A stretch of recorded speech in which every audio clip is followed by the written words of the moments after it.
बिस्मिल्लाहिर्रहमानिर्रहीम सल्लल्लाहु ताला अला मुहम्मद व अला आलिहि व सहबिहि व बारिक वसल्लम। स्टूडेंट्स, आफ्ताब तारी आपसे मुखातिब हूँ। हमने बिल्स ऑफ एक्सचेंज का जो है पूरा एक चैप्टर स्टार्ट किया है और आज हम अपने बिल्स ऑफ एक्सचेंज का क्वेश्चन नंबर 8 जो है वो सॉल्व करने जा रहे हैं एम आरफ और सुहेल अफजल की बुक से फाइनेंशियल अकाउंटिंग बीकॉम पार्ट 1। आप इस क्वेश्चन की अच्छी अंडरस्टैंडिंग के लिए प्रीवियस तमाम क्वेश्चंस को देखें और इंक्लूडिंग इंट्रोडक्शन। आप जब भी पढ़ना स्टार्ट करें, आप जो है वो इंट्रोडक्शन वाली वीडियो देखने के बाद जो है वो जब बिल ऑफ एक्सचेंज को स्टार्ट करेंगे तो आपको इंशाल्लाह इजी हो जाएगा इसको अंडरस्टैंड करना। तो आप जो है वो आज क्वेश्चन नंबर 8 के लिए रेडी हो जाएं, अपनी बुक्स वगैरह खोल लें। अब मैं क्वेश्चन नंबर 8 की जो समरी है वो आप लोगों से शेयर कर रहा हूँ। समरी कुछ यूं है, कहते हैं A sold goods to B, A ने चीजें बेची हैं बी को 50,000 रुपए की और ए ने जो है वो बिल ड्रॉ किया बी के ऊपर। फिर बी ने वो बिल एक्सेप्ट कर लिया और ए को दे दिया। ए ने वो बिल जो है वो इंडोर्स कर दिया सी को, क्योंकि ए ने सी के पैसे देने थे। सी ने वो बिल जो है वो इंडोर्स कर दिया डी को, क्योंकि सी ने डी के पैसे देने थे। डी ने वो बिल जो है वो बैंक से डिस्काउंट करा लिया। जब बिल डिस्काउंट हो गया, मुकर्ररा तारीख आई और मुकर्ररा तारीख पर जनाब जो है वो पैसे लेने हैं किसने, बैंक ने। किससे? बी से। क्यों? क्योंकि बिल के पैसे हमेशा ड्राई में पे करने होते हैं। बैंक आया बी के पास, बी ने कहा सॉरी मेरे पास पैसे नहीं है। बैंक वापस बी के पास गया, उसको कहता तुमने मुझसे पैसे लिए थे लेकिन अब मुझे पैसे नहीं मिल रहे तो पेमेंट तुम करोगे। तो डी ने जो है वो सी को कहा भाई मैंने तो बिल तुमसे लिया था, बिल के पैसे नहीं मिले। और सी ने कहा ए को कि यार मुझे तो बिल के पैसे नहीं मिल सके, तो ये तुमने पैसे देने हैं। और जो ए है उसने वापस बी को बोला। क्वेश्चन छोटा है लेकिन बुक्स जो है वो ज्यादा शामिल होने की वजह से, जर्नल ज्यादा होने की वजह से क्वेश्चन थोड़ा सा लेंथी हो रहा है। तो बिल जब डिसऑर्डर हुआ 50 रुपए नोटिंग चार्जेस है, तो नोटिंग चार्जेस के साथ जो है वो हम इस क्वेश्चन को जो है वो सॉल्व करेंगे। नोटिंग चार्जेस से रिलेटेड हम पिछले जो है वो लेक्चर में पढ़ चुके हैं, आप उसको अच्छे से देख लें, इंशाल्लाह आपकी अंडरस्टैंडिंग अच्छी हो जाएगी। तो आज जो है हम क्वेश्चन शुरू कर रहे हैं। हुआ ये कि ए ने चीजें बेची हैं बी को। जब ए ने चीजें बेची तो जर्नल एंट्री पास हुई बी अकाउंट डेबिट। क्यों? क्योंकि बी से पैसे लेने हैं, बी हमारा डेटर है, डेटर एसेट होता है, एसेट में इजाफा होता है उसे डेबिट करते हैं। और क्रेडिट किसको किया? क्रेडिट किया जनाब सेल्स को, क्योंकि चीजें बेचने से रेवेन्यू में इजाफा होता है और रेवेन्यू में जब भी इजाफा हो तो हम उसको क्रेडिट करते हैं। ये जवाब हमारे पास है कि बी इस वक्त हमारा एसेट बन चुका है, डेटर बन चुका है। हमने बी से पैसे लेने हैं, जिससे पैसे लेने हो वो डेटर होता है, वो एसेट होता है, एसेट में इजाफा हो तो हम उसे डेबिट करते हैं। ये हमारे पास जो है वो ए की बुक में जर्नल एंट्री पास हो गई। नरेशन आज मैं नहीं लिख रहा, नरेशन शॉर्ट एक्सप्लेनेशन को कहते हैं। आप जो है वो इसको खुद से शॉर्ट से एक्सप्लेन कर लीजिएगा। बोलता जाऊंगा लेकिन आज लिखूंगा नहीं। आप इसको यहाँ लिखेंगे सोल्ड गुड्स टू बी। अब आए बी की बुक में। बी कहता है कि मैंने जो है वो चीजें खरीदी हैं। जब बी ने चीजें खरीदी तो बी ने एंट्री पास की परचेज अकाउंट डेबिट। बी ने परचेज को क्यों डेबिट किया? क्योंकि परचेज एक एक्सपेंस है, एक्सपेंस में इजाफा हो तो उसको डेबिट किया जाता है। और बी ने चीजें खरीदी किससे हैं? ए से, तो ए को ये क्रेडिट करेगा क्योंकि ए जो है वो इसके लिए लायबिलिटी बन चुका है और लायबिलिटी में जब भी इजाफा हो तो हम उसको क्रेडिट करते हैं। ये यहाँ मैं मेंशन भी कर देता हूँ कि बी जो है वो इस वक्त लायबिलिटी है, क्रेडिटर है, लायबिलिटी में इजाफा हो गया तो क्रेडिट। ए जो है वो लायबिलिटी बन गया बी की। नरेशन इसकी लिखी जाएगी परचेज गुड्स फ्रॉम ए।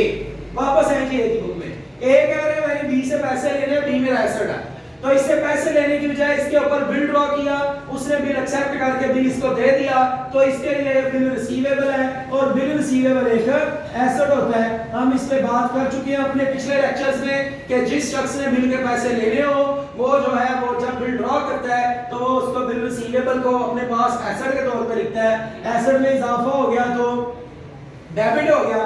और क्रेडिट करेंगे बी को। क्यों? क्योंकि बी से पहले पैसे लेने थे, अब जो है वो बी हमें पैसे नहीं देगा बल्कि अब उसने हमें बिल दिया है। अब बिल हमारा एसेट है, बिल के जरिए से पैसे मिलेंगे। तो बिल जो है वो एसेट बन चुका है, एसेट में इजाफा हो गया डेबिट, और जो बी एसेट था अब एसेट नहीं रहा, एसेट में कमी हुई तो क्रेडिट। ये रेड कलर से जो लिख रहा हूं ये आपकी सहूलत के लिए है। तो बेटा इसकी नरेशन लिखी जाएगी एक्सेप्टेंस रिसीव्ड फ्रॉम बी। हमने एक्सेप्टेंस ले ली बी से। बी क्या कहता है? बी कह रहा है मैंने ए के पैसे देने थे, तो मैंने उसको पैसे देने की बजाय एक बिल एक्सेप्ट करके दे दिया।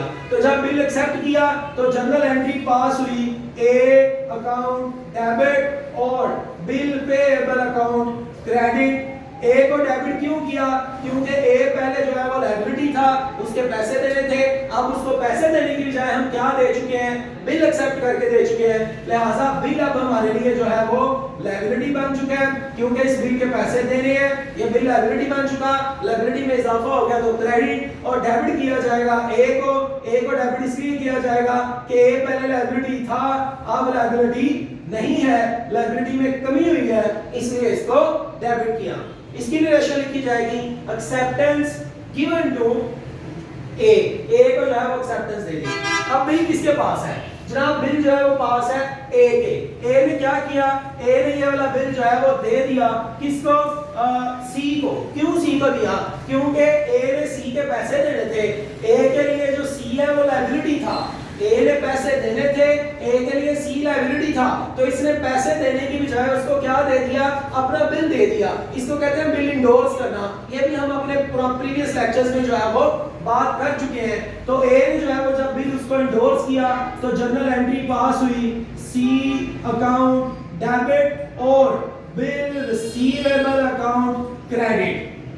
जनाब वजह भी सुनिएगा जरा साथ साथ। हमने सी को डेबिट क्यों किया?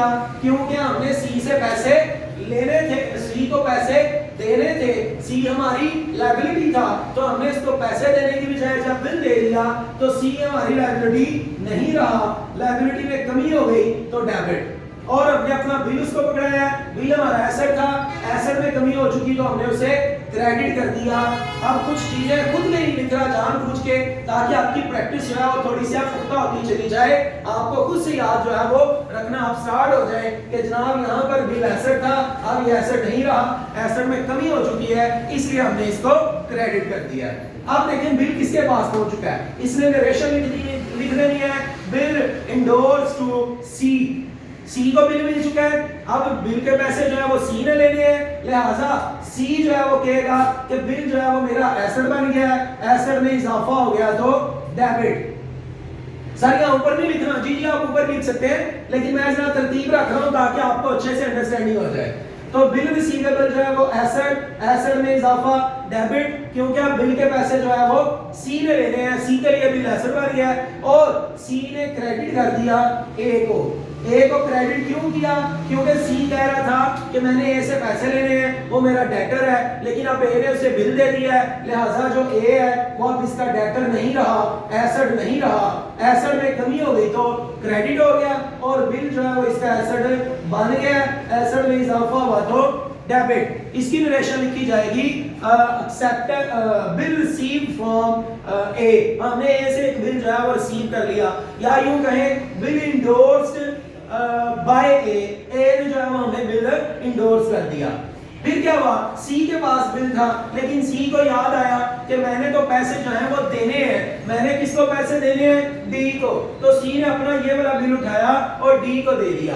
जनाब जब सी ने अपना बिल डी को दिया तो जनरल एंट्री जो है वो क्या पास होगी? वो जरा देखिएगा, एंट्री पास होगी D account debit. D sir क्यों डेबिट हुआ? क्योंकि डी के पैसे देने थे सी ने, और सी के लिए वो जो है वो लायबिलिटी था, लेकिन अब क्योंकि उसको बिल दे चुका है, लिहाजा सी अब इसकी लायबिलिटी नहीं रहा, लायबिलिटी में कमी हो तो हम उसको डेबिट करते हैं, और क्रेडिट किया जाएगा बिल को। जो बिल हमारा एसेट था, अब ये एसेट नहीं रहा, एसेट में कमी हो गई तो क्रेडिट। 50,000 अमाउंट बेटा हर जगह लिखनी है, अगर कहीं पे मिस हो जाए तो आप ये नहीं समझेंगे कि यहाँ शायद लिखनी नहीं है।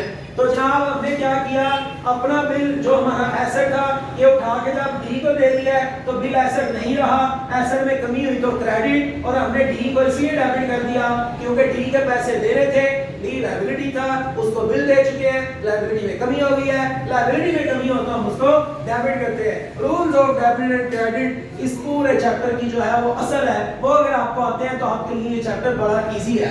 अब डी की बुक की बात करते हैं जी। डी को बिल मिला है किससे? सी से। तो डी ने एंट्री पास करनी है, मुझे एक बिल मिला, बिल जो है वो मेरा एसेट है, एसेट में इजाफा हो गया तो डेबिट। और ये बिल कहां से मिला? सी की तरफ से, सी को क्रेडिट किया जाएगा। क्यों? क्योंकि बी कह रहा था कि मैंने सी से पैसे लेने हैं, सी जो है ये मेरा डेटर है, लेकिन अब ये इसका डेटर नहीं रहा। डेटर जब ना रहे तो एसेट नहीं होता, एसेट में कमी हो गई तो क्रेडिट। सी जो है वो अब इसका एसेट नहीं है और बिल रिसीवेबल जो है वो एसेट बन गया, इसलिए डेबिट। नरेशन लिखी जाएगी बिल इंडोर्स्ड बाय सी। सी ने जो है वो डी को बिल दे दिया है और ये लिखेगा bill endorsed to D, D को बिल दे दिया। नरेशन जो है वो साथ साथ आप अपने लफ्जों में लिख सकते हैं। फिर क्या हुआ जी? डी के पास बिल आ गया, डी को पैसों की फौरन से जरूरत है, वैसे बिल के पैसे 2-3 माह बाद मिलने हैं, बुक के ऊपर देख ले वो कितने माह बाद मिलने हैं। तो बिल के पैसे जो है वो जितने माह बाद भी मिलने हैं, लेकिन अगर आपको फौरन से जरूरत पड़ जाए तो आप उस बिल को बैंक से डिस्काउंट करवा लेते हैं। जब आपने बिल को बैंक से डिस्काउंट करवाया तो डिस्काउंट करवाने का मतलब ही हम अपने प्रीवियस लेक्चर में पढ़ चुके हैं, एक मतलब फिर से गो थ्रू करते हैं कि जब हम अपना बिल बैंक को देके उससे पैसे ले लें, बैंक वो पैसे हमारे अकाउंट में ट्रांसफर कर दे पहले ही, वक्त से पहले ही, तो इसको कहते हैं हमने बिल डिस्काउंट करवा लिया है। और बदले में बैंक भी कुछ चार्जेस लेता है जिसको हम डिस्काउंट के नाम से लिखते हैं। तो एंट्री क्या पास होगी देखिएगा जरा। जब हमने अपना बिल बैंक को दिया, बैंक ने वो पैसे हमारे अकाउंट में ट्रांसफर कर दिए, जिससे हमारे अकाउंट में हो गया इजाफा, अकाउंट में इजाफा हुआ डेबिट। कुछ पैसे बैंक ने आपको नहीं देने, वो आपके लिए डिस्काउंट है, वो एक्सपेंस है, एक्सपेंस में इजाफा डेबिट। और आपने अपना बिल जो है वो बैंक को दे दिया है, बिल जो आपका एसेट था अब आपका एसेट नहीं रहा, एसेट में कमी हुई तो क्रेडिट। आप जो है वो अमाउंट चेक कीजिएगा, क्या लिखी जाएगी भाई? 50,000 रुपए का बिल था, इसके ऊपर 12% डिस्काउंट है और कितने माह का बिल है? 3 माह का बिल है, तो मल्टीप्लाई 3 डिवाइडेड बाय 12, क्या जवाब आ गया डिस्काउंट का? 1500। 1500 रुपया जो है वो डिस्काउंट है, तो ये एक्सपेंस है, एक्सपेंस में इजाफा हो गया डेबिट। और आपको बैंक ने बदले में जो पेमेंट ट्रांसफर की आपके अकाउंट में वो है 48,500 रुपया, बिल डिस्काउंटेड फ्रॉम बैंक। ये इसकी नरेशन है। कौन सी चीज क्यों डेबिट क्यों क्रेडिट मैं बता चुका हूं, आप दोबारा सुन सकते हैं इसको कि हमने क्यों कौन सी चीज डेबिट की और कौन सी क्रेडिट की। फिर क्या हुआ जनाब? ये बिल जो है वो डिस्काउंट किसने किया? बैंक ने। तो बैंक ने भी एंट्री पास करनी है, बैंक ने एंट्री पास करनी है कि मैंने बिल डिस्काउंट किया है। तो बैंक ने बोला मुझे बदले में मिला बिल, बिल मेरा एसेट, एसेट में इजाफा डेबिट, और मैंने जो है वो अकाउंट में रकम ट्रांसफर कर दी है किसके? डी के।